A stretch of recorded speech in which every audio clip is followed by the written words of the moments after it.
다 같이 일어나셔서 하나님 앞에 예배드리겠습니다.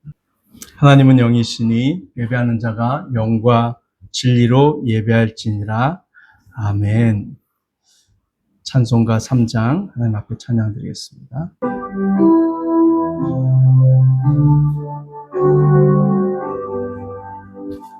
성부 성자와 성령 찬송과 영광 돌려보내세.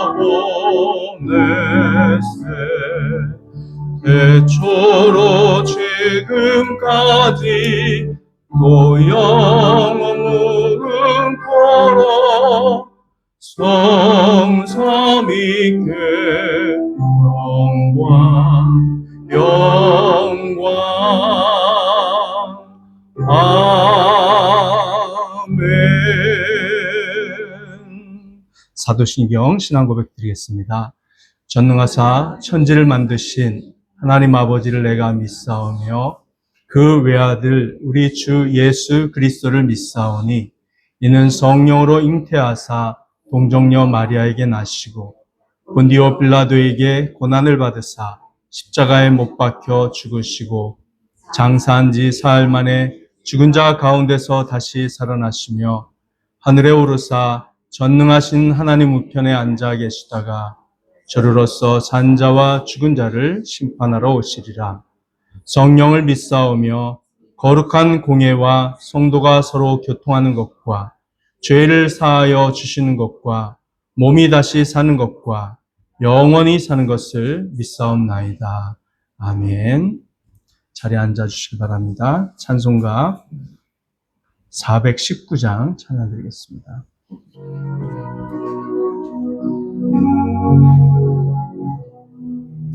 주 날개 밑 내가 편안히 쉬네. 밤 깊고 비바람 불어쳐도 아버지께서 날 지켜주시니 거기서 편안히 쉬리로다. 주 날개 밑 평안하다.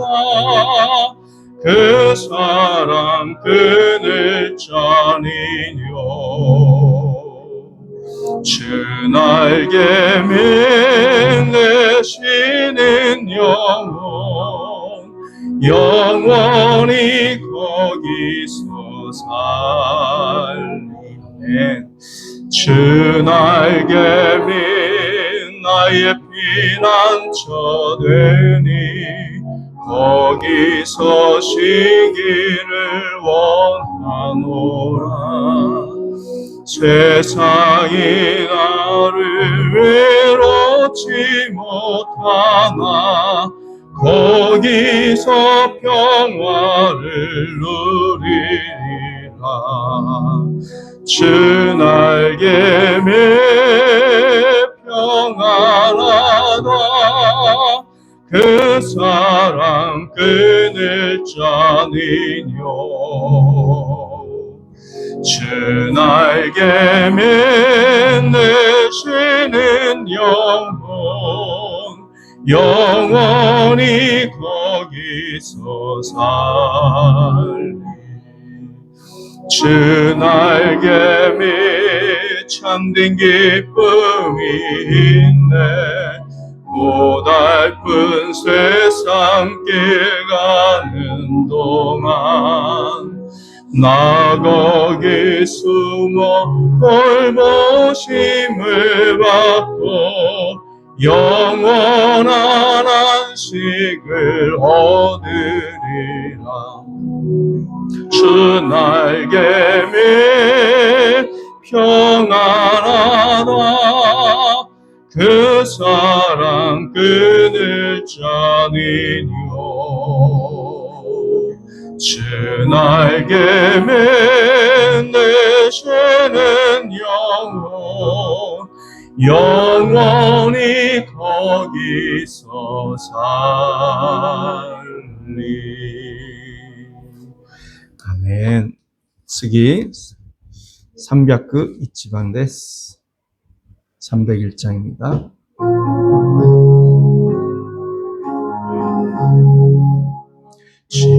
지금까지 지내온 것 주의 크신 은혜라 한이 없는 주의 사랑 어찌 이루 말하랴 자라깨나 주의 손이 항상 살펴주시고 모든 일을 주 안에서 형통하게 하시네 몸도 마음도 연약하나 세임받아 살았네 울붓듯이 으시는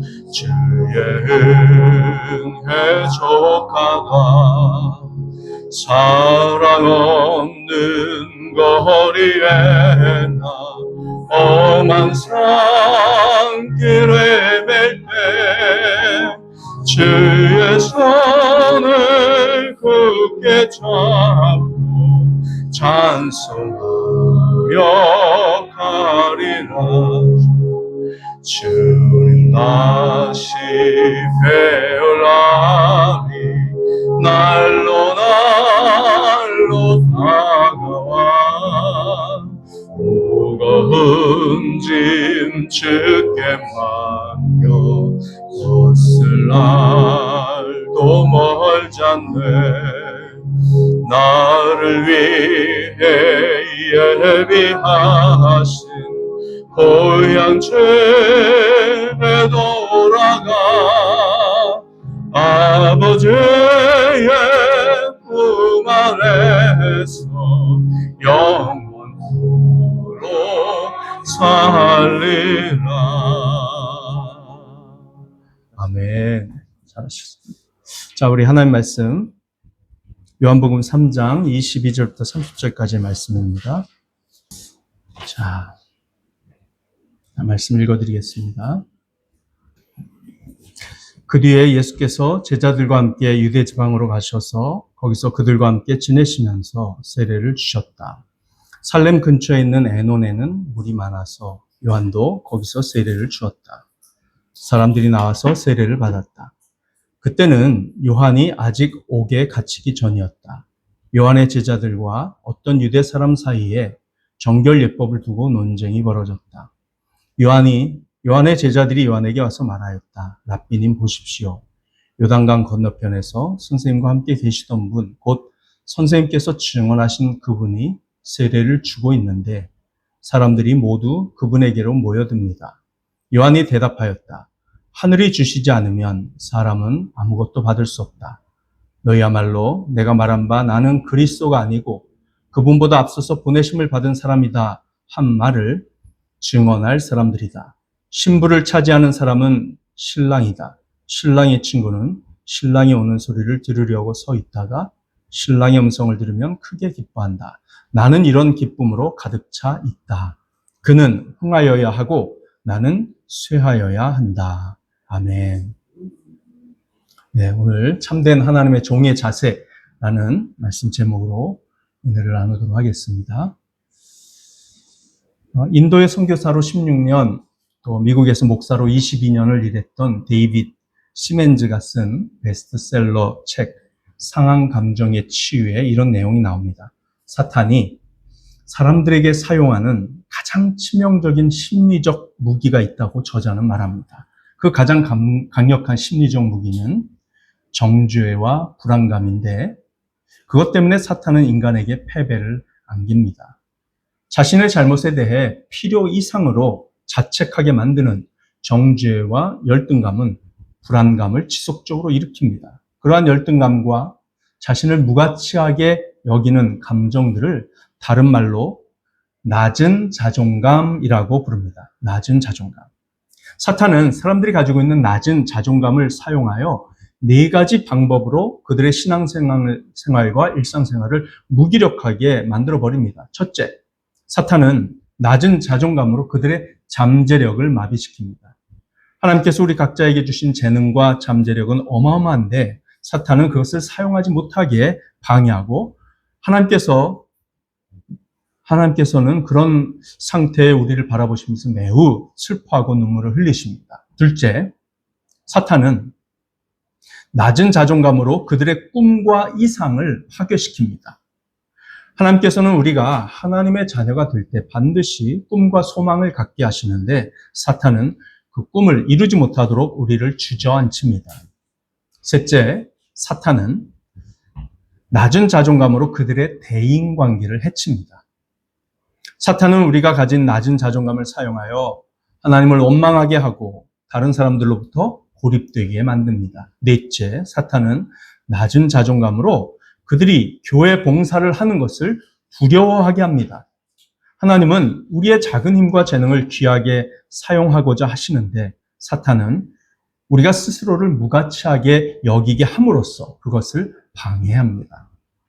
데이비 시멘즈는 그 상한 감정의 치유라는 책에서 기독교 심리학자로서 아주 유명한 제임스 dobson의 설문조사 결과를 소개합니다. 제임스 dobson은 많은 우울증 환자들을 도우면서 특히 여성들을 대상으로 설문조사를 했습니다. dobson은 기혼 여성들에게 우울증을 갖게 된 가장 큰 원인을 순서대로 번호를 매겨보라고 했어요. 그 10가지는 다음과 같습니다. 1. 낭만적인 사랑이 결핍된 결혼생활. 2. 시댁이나 친정, 식구들과의 갈등. 3. 낮은 자존감. 4. 자녀들과의 문제. 5. 경제적 어려움. 6. 고독감, 격리감, 지루함. 7. 성생활의 문제점들. 8. 건강 문제. 9. 피로함과 조급함. 10. 나이를 먹는 것. 자, 이 중에서 자신이 우울증에 걸렸다고 생각하는 가장 큰 원인부터 1, 2, 3, 4 번호를 매기라고 했어요. 그 여성들은 대부분이 기혼자로서 건강 상태가 양호하고 행복감을 느끼고 좋은 자녀들이 있고 경제적으로도 빈곤하진 않다고 대답한 사람들이었습니다. 그런데 그들에게는 우울증이 있었던 것입니다. 그 여성들이 우울감을 느끼게 하는 가장 큰 원인으로 지목한 것은 바로 3번 항목인 낮은 자존감이었습니다. 50%의 응답자들이 그걸 1번이라고 답을 썼어요. 낮은 자존감. 네. 심지어 80%의 사람들이 낮은 자존감을 우울감의 2, 3순위로 지목했습니다. 그렇게 우울감을 가져다주는 가장 큰 원인은 자신은 별로 가치 있는 사람이 못 된다는 좌절감인 낮은 자존감이었습니다. 우울감의 원인이 외적인 환경에 있다기보다는 자신이 자신을 바라보는 시각에 있었던 것입니다. 자, 낮은 자존감의 대표적인 원인은 크게 4가지입니다. 첫째, 가족이라는 거울에 반사된 자기 자신에 대한 부정적인 느낌. 둘째, 자신의 내면 세계 자체에 있는 완벽주의적 성향과 비교의식. 셋째, 사탄이 우리로 하여금 스스로를 무가치하게 느끼게 조장하는 거짓말, 참소, 혼란케 하는 것 등입니다. 넷째, 우리를 사랑받는 존재로서 축복해 주시는 하나님으로부터 멀어져 있는 삶, 바로 그것입니다. 자, 우리가 무엇을 성취하고 얼마나 많은 재산을 가지고 있느냐보다 더욱 중요한 것은 얼마나 건강한 자존감을 가지고 사느냐일 것입니다. 그것이 우리의 삶을 더욱 건강하고 행복하게 만들어주지요.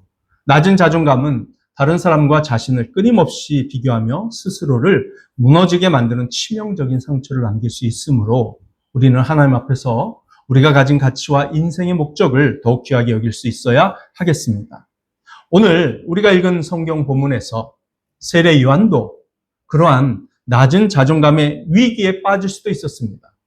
하지만 세례 요한은 참된 하나님의 종으로서의 자세를 가지고 있었기 때문에 하나님 앞에서 자신을 귀히 여기고 만족할 수 있었고 비교의식에서 오는 열등감이나 분노, 허탈감, 시기심에 빠지지 않았습니다. 그리고 자신의 인생에 감옥에 갇히고 죽음의 고난이 다가오고 있었음에도 불구하고 나는 하나님께서 주신 사명을 다 했으니 기쁘다라고 생각하면서 아름다운 삶을 남겼던 것입니다.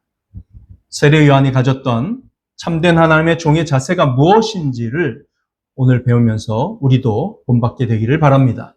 첫째, 세례 요한은 하나님께서 자신에게 주시는 인생의 사명이 무엇인지를 정확하게 알고 있었습니다. 그것이 참된 하나님의 종의 첫 번째 자세예요.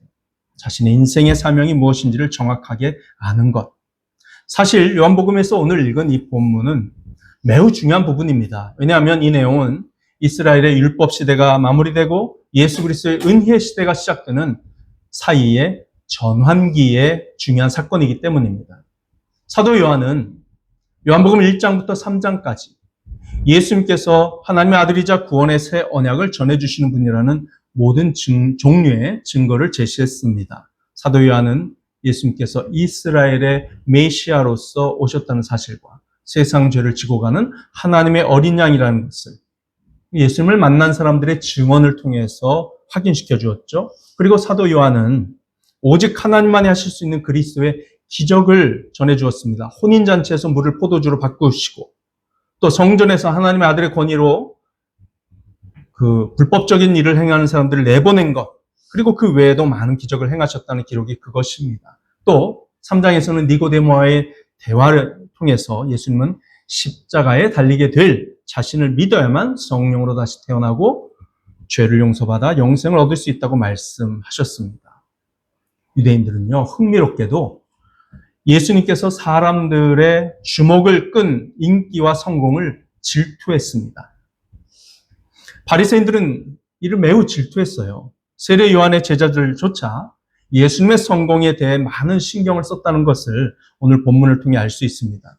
성경의 기록과 당대의 역사학자 요세푸스에 의하면 온 이스라엘 사람들, 그들이 세례 요한에게 몰려들었기 때문에 세례 요한에게 세례를 받은 사람들의 숫자가 적어도 수십만 명에 이르렀을 것이라고 기록했습니다. 당시 유대인들은 세례 요한을 하나님의 선지자라고 믿었어요. 사실 그는 구약시대의 마지막 선지자였습니다. 그가 오기 전 400년 동안 선지자는 단 한 명도 없었죠. 이 선지자가 도착했을 때 사람들은 정말 반가워했습니다. 그리고 사람들은 그에게 몰려와서 죄를 회개하고 세례를 받았던 것이죠. 그는 제사장의 아들로 자라났고 매우 감화력 있는 설교자였습니다. 그런데 세례 요한은 사람들에게 설교를 하기 시작한 처음부터 끝까지 자신에게 주목하지 말고 자신의 뒤에 오시는 분, 즉 성령으로 세례를 주시는 분을 주목하라고 사람들에게 강조했잖아요.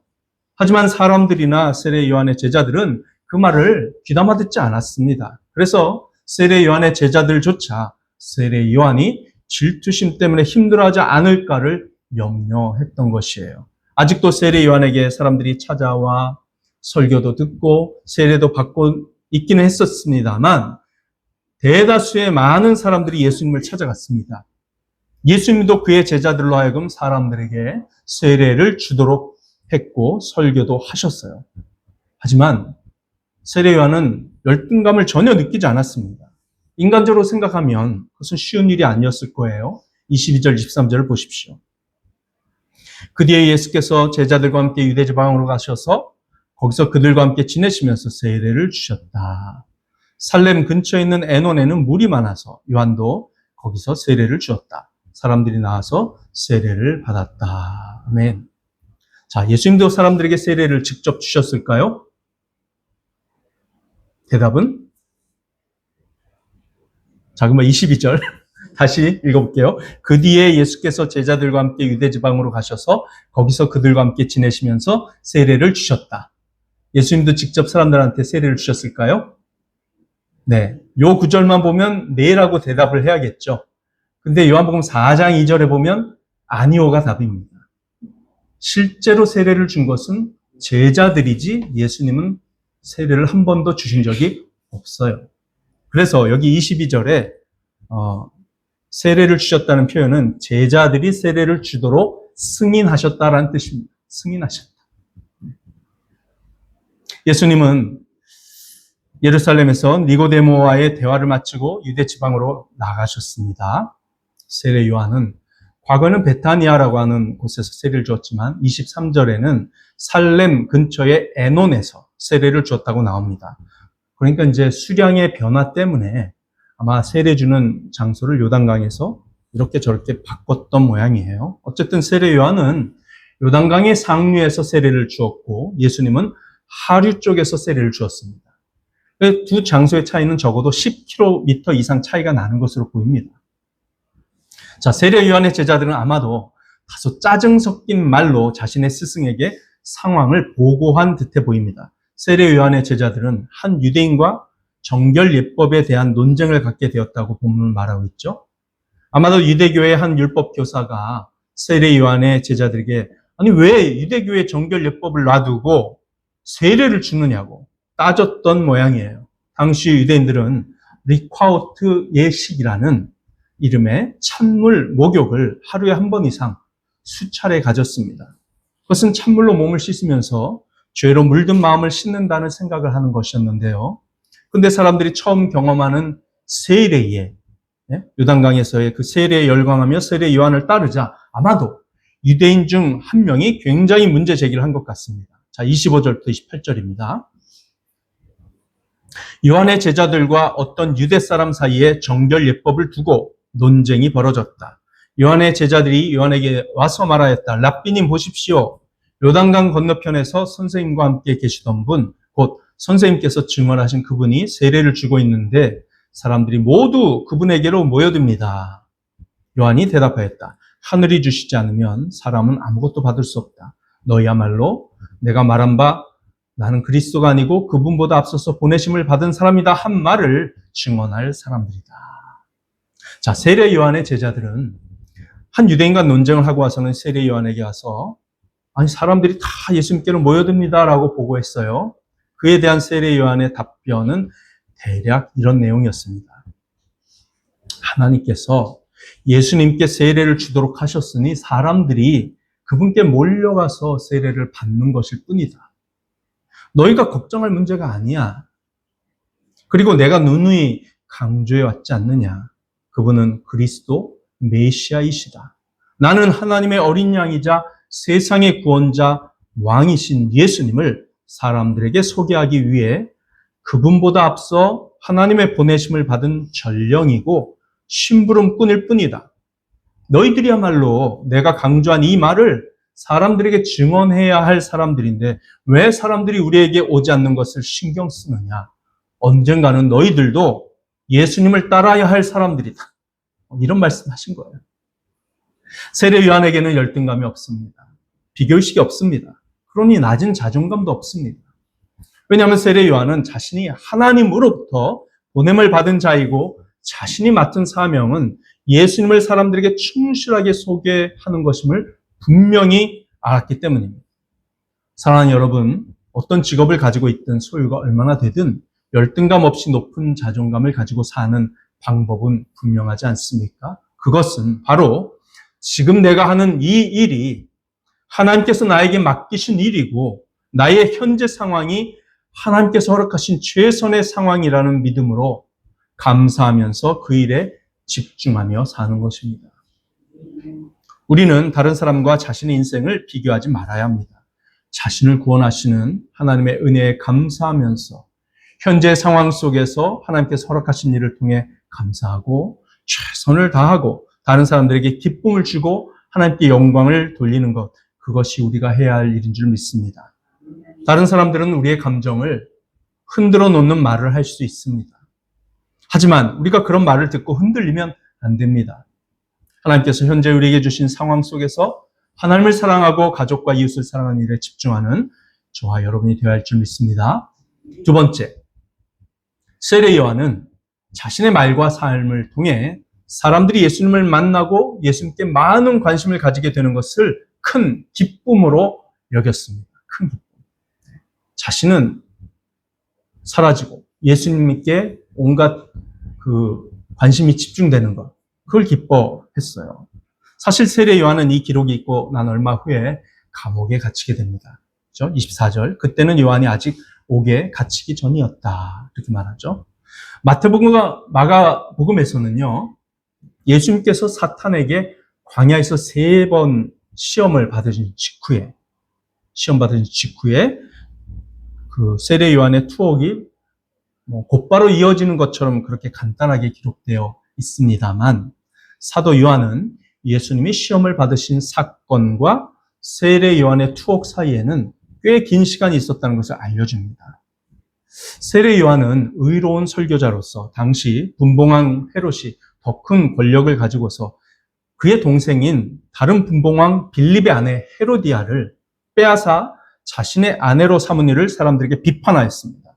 그것이 정치적으로 문제가 되어 헤롯은 세례 요한을 감옥에 가두었죠. 헤롯과 헤로디아 사이에 딸이 생겼어요. 그 어린 딸이 잔치에서 춤을 추고 있자 헤롯이 사람들 앞에서 공언을 합니다.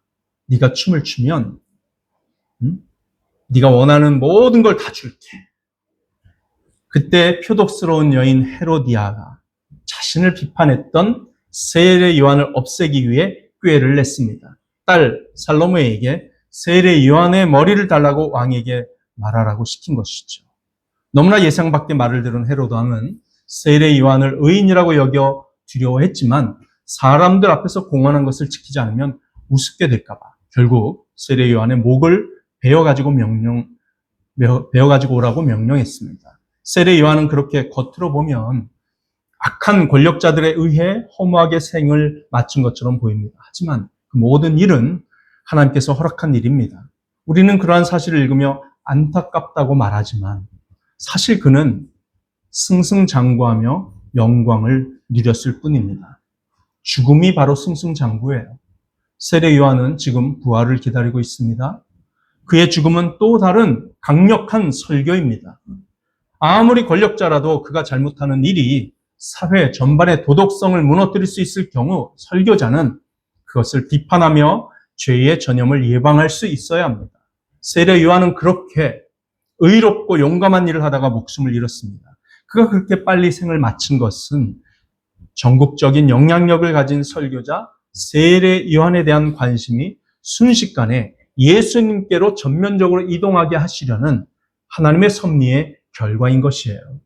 세례 요한의 설교의 핵심은 항상 예수님이었고 이제 예수님께서 전면에 등장하십니다. 그러니 요한은 기뻐할 수밖에요. 그렇게 투옥 사형당하기 전에 이미 사람들이 세례 요한으로부터 예수님께로 이동하고 있었던 것입니다. 영국으로 치면 세례 요한은 페이드 아웃, 예수님은 페이드 인이 되어 한 무대에서 역할이 겹치고 있었습니다. 요한복음 4장에서 알게 되는 내용 때문에 예수님은 아마도 약 6개월 동안 그렇게 세례 요한과 겹치는 가운데 세례를 주시고 설교를 하셨던 것을 우리가 알 수 있습니다. 6개월이 지나자 요한의 설교를 좋아하던 사람들은 모두 예수님께로 옮겨갔습니다. 그리고 이것은 요한에게 큰 축복입니다. 이것이 그가 하나님으로부터 받은 사명이기 때문이죠. 요한은 그것을 크게 기뻐했어요. 그 기쁨이 얼마나 컸던지 자신의 제자들에게 결혼식 비유를 하면서 그 기쁨을 표현했습니다. 29절 30절입니다. 신부를 차지하는 사람은 신랑이다. 신랑의 친구는 신랑이 오는 소리를 들으려고 서 있다가 신랑의 음성을 들으면 크게 기뻐한다. 나는 이런 기쁨으로 가득 차 있다. 그는 흥하여야 하고 나는 쇠하여야 한다. 네. 세례 요한은요, 예수님과 사람들을 만나게 해주는 영적인 결혼식에서 자신이 가장 행복한 들러리라고 말합니다. 유대인의 결혼식에서는 매우 흥미로운 점이 있습니다. 쇼슈빈이라고 불리우는 남자 들러리가 있었어요. 신랑의 친구들입니다. 한 명 아니면 2명, 쇼슈빈. 그 한두 명의 신랑의 친구가 신부의 손을 잡습니다. 그리고 그 손을 잡아 그 신랑의 손에 건네주는 건데요. 매우 짧게 끝납니다. 그 일 자체는 매우 짧게 끝나요. 그러면 임무가 1차 끝납니다. 그리고 그것은 결혼식 첫날인데 총 7일 동안 결혼식을 하거든요. 근데 첫날 밤에 이제 신랑 친구들이 신부의 손을 잡고 신랑에게 인계를 해주면 신랑 신부가 손을 잡고 어디로 들어갑니까? 신방으로 들어갑니다. 신방으로 들어가요. 자, 그러면 거기서 신랑 신부는 첫날밤을 보내는 거예요. 사랑을 나눕니다. 그런데 그 당시에는 당연한 일인데 신부가 처녀인지 아닌지를 꼭 확인하고 흔적을 남기죠. 처녀막 흔적을 이 천에다가 받습니다. 그걸 신부 부모님들이 평생 간직을 해요. 그래가지고 신랑이 사위가 아니 당신 딸은 처녀가 아니었어라고 거짓말하면 증거로 짠 하고 보이도록 그걸 신부 부모님이 간직합니다. 레이기에 써 있어요. 율법에 써 있습니다. 그래서 신랑 신부가 첫날 밤을 보내면서 신부가 처녀라는 증거가 딱 나오면 그렇게 사랑을 나누고 그때까지 신랑 친구들 쇼슈비는 밖에 기다리고 있어요. 물론 가까이서 있는 건 아니에요. 멀리 떨어져 있는데 기다리고 있습니다. 그럼 이제 신랑은 거사를 치르고 나가서 나는 처녀와 결혼했다 이렇게 기쁘게 외칩니다. 이게 바로 여기 나오는 신랑의 음성을 들으면 신랑의 친구들이 기뻐한다. 그게 바로 그 배경을 가지고 한 말이에요. 그럼 신랑 친구들 쇼슈비는 이제 임무 끝. 내 친구가 처녀와 결혼했구나. 기쁘다. 이러면서 이제 돌아가는 거죠. 그리고 그 다음날 또 이제 잔치가 6일 동안 더 이루어지는 거예요. 여러분, 그 말을 듣고 신랑 친구들 쇼슈비는 그냥 기뻐가지고, 너무 기뻐. 저 자식 참 좋겠다. 이러면서 이제 집에 돌아가는 거죠. 그냥 사라지는 겁니다. 결혼식의 주인공은 신랑이기 때문에 신랑 친구는 신랑이 신부를 차지하는 것을 기뻐합니다. 세례 요한은 하나님의 참된 종이었습니다. 하나님의 참된 종의 마음에는 질투가 자리 잡을 수 없습니다. 여러분이 가진 삶의 역할이 어떤 것이든 또 교회에서 어떤 봉사를 하든 하나님께서 주신 것입니다. 하나님께서 쓰시는 일이고 하나님을 기쁘게 해드리는 일이라면 그 역할이 무엇이든 우리는 기뻐해야 합니다. 여러분이 성공적인 봉사를 하고 있다면 그것은 하나님의 은혜입니다. 위대한 봉사, 위대한 기독교 사역의 특징이 뭔지 아십니까? 얼마나 많은 사람들이 목사를 따르느냐가 아니라 얼마나 많은 사람들이 예수 그리스도를 따르느냐입니다. 세례 요한의 사역은 자기 민족 대부분의 사람을 예수 그리스도께로 보냈기 때문에 그것은 큰 기쁨의 사역이었던 것입니다. 세례 요한은 그래서 죽을 준비가 된 사람이었습니다. 그는 축복을 받은 하나님의 종이었습니다. 세례 요한의 마지막 고백을 보십시오. 30절.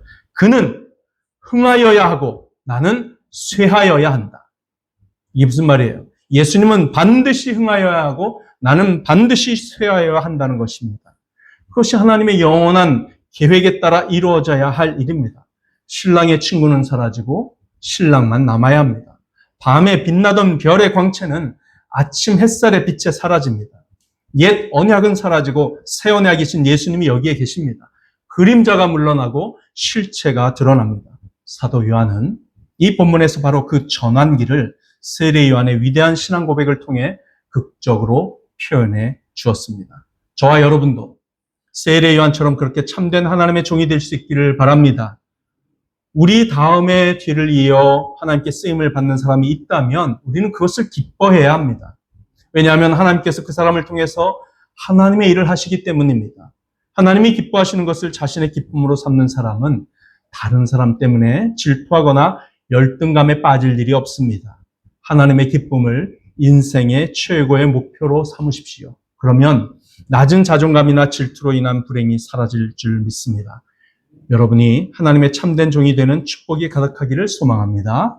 기도하시겠습니다. 오늘 말씀 붙들고 하나님께 주신 은혜를 감사하면서 또 주님 앞에 간절히 우리가 하나님 앞에 세례 요한을 닮은 자로 쓰임받게 해달라고 다 같이 하나님 앞에 기도하시겠습니다. 할렐루야. 주 감사합니다. 주 성령께서 지금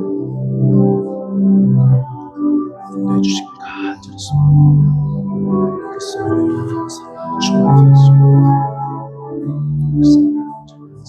주옵소서. 오 주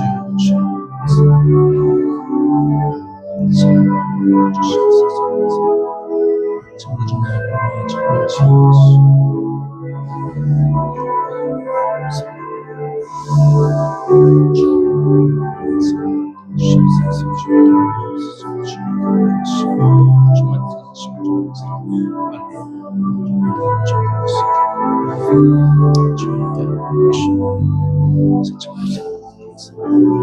하나님 아버지,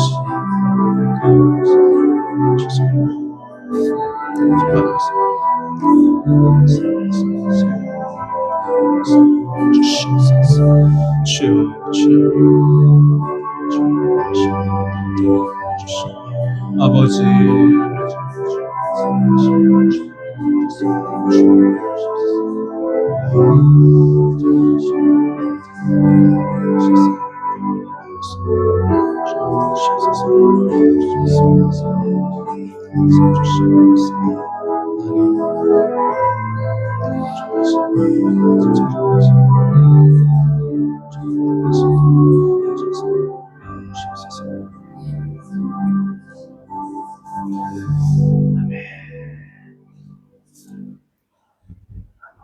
바꿨습니까?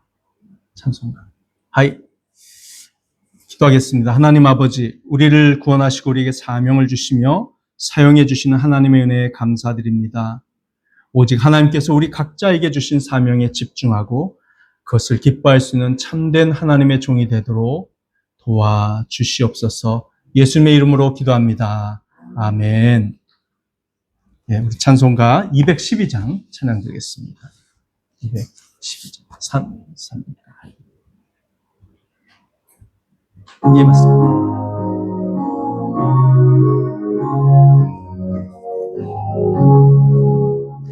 겸손히 주를 섬길 때 괴로움이 많으나 구주여 내게 인도사 잘 감당하게 하소서. 인자한 말을 가지고 사람을 감화시키며 발길을 머리를 잘 인도하게 하소서. 구주의 귀한 인내를 깨달아 알게 하시고 굳건한 믿음 주셔서 늘 승리하게 하소서. 장래의 영광 비추사 소망이 되게 하시며 구주와 함께 살면서 참 평강 얻게 하소서. 아멘. 교훈어, 네, 오늘의 광고 말씀인데요. 네, 2번 재직회 의결 요청 과제 몇 사람만 표를 해주시면 이제 결정이 되겠습니다. 그리고 전교인 수련회 주제 강의 내면 세계 치유 1입니다. 참된 아버지신 하나님과의 친밀함. 네, 활동은 저희가 게임 온천 관광 강의 이렇게 되겠습니다. 많이 기도해 주시고 참석자들이 점점 늘어나시네요. 장민순 집사님도 참석하신다고 하고 또 누가 오신다고요? 박병옥 집사님과 김혜린 권사님, 네네. 그런 분들이 오신다고 하시네요. 연수도 자기 친구를 데리고 올까? 뭐 그러고 있던데 하여튼 정말 우리 교회에 꼭 필요한 은혜 시간 되도록 기도해 주시기 바랍니다. 예, 다 같이 일어나셔서 기리츠노도 요로시쿠 오네가이시마스. 最後の賛美捧げます。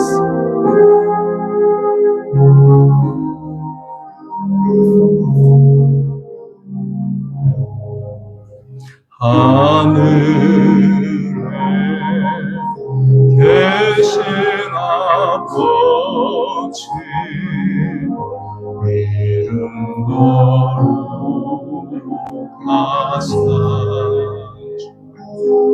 주님 나라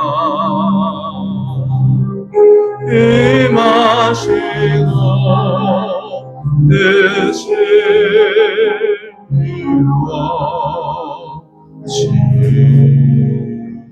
이루어지리라 일용할 양식 주시고 우리 글의 큰 죄 다 용서하시고 또 시험에 들게 마시고 악에서 원하소서 되게 주의 나라 주의 권세 주의 영광 영원히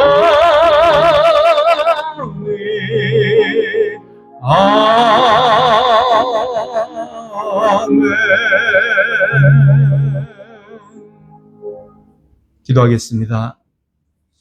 지금도 우리 주 예수 그리스도의 은혜와 하나님 아버지의 사랑과 성령의 교제가 하나님의 참된 종으로서의 자세를 가지고 살아가기로 다짐하는 모든 주의 백성들의 머리머리 위에 영원토록 함께 있을지어다. 아멘.